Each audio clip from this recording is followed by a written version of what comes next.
ఈ అబ్బాయి 9th రోజు ప్రాక్టీస్లో ఉన్నాడు. ఇప్పుడు 9వ రోజు. స్టార్టింగ్లో అసలు ఏమాత్రం లేకపోయింది. ఇప్పుడు 45 minutes continue running, continue exercise మొత్తం ఒక 60 నిమిషాలు ఎక్సలెంట్గా చేస్తున్నాడు. ఫిజికల్ బాగుంది, స్టేట్ ఆఫ్ మూడ్ బాగుంది, స్టార్ట్లెస్ బాగుంది, అన్నీ బాగానే ఉన్నాయి అబ్బాయి.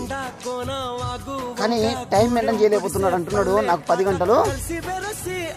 గంటలు పడుకునేవాడిని, నాకు ఇప్పుడు 5-6 గంటలు సరిపోతలేదు అంటున్నాడు. తప్పు ఈ అబ్బాయిది కాదు, అప్పుడున్న చుట్టుపక్కల వాళ్ళ తప్పు కాదు. తప్పు ఎవరిదానంటే మన మైండ్ సెట్ తప్పే. ఆ మైండ్ సెట్ ఏంటంటే నిన్ను 10 గంటలు పడుకోవని ఎవరు చెప్పలేదు, నిన్ను 5-6 గంటలు పడుకోవని ఎవరు చెప్పలేదు.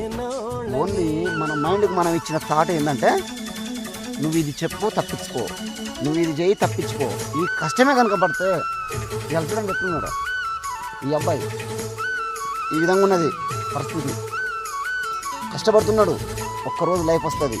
ఇవన్నీ మారుతాయి. పైన 3 monthsలో ఈ అబ్బాయిని తయారు చేసి ఇండియన్ గవర్నమెంట్ పంపిస్తా. ఏమంటావు? వెళ్తావా వెళ్ళవా? ఇవన్నీ మారుస్తావా మారవా? పరిస్థితి ఇదే కాదు, ఇంటి పరిస్థితి కూడా ఈ విధంగానే ఉంది. ఇంటి పరిస్థితి కూడా ఈ విధంగానే ఉంది. ఇవన్నీ మార్పు రావాలి. ఓకేనా? మారవాలి. శబాష్, వెల్డాన్ వంశీ. కళ్ళు తిరుగుడు అయిపోయిందా? అయిపోలేదా? కళ్ళు తిరగడానికి ఒకే ఒక ప్రాబ్లం, ఫ్రంట్ రూల్ కొట్టాలి. ఎక్కువ వీలైనంత వరకు ఫ్రంట్ రూల్ కొడితేనే ఈ కళ్ళు తిరగడం, ఈ కింద పడడం, నా వల్ల కాదనడం ఇవన్నీ పోతాయి ఇక్కడి నుంచి. కాబట్టి ఇప్పుడు నెక్స్ట్ ఎక్సర్సైజ్లోకి వెళ్తున్నాం. జై హింద్.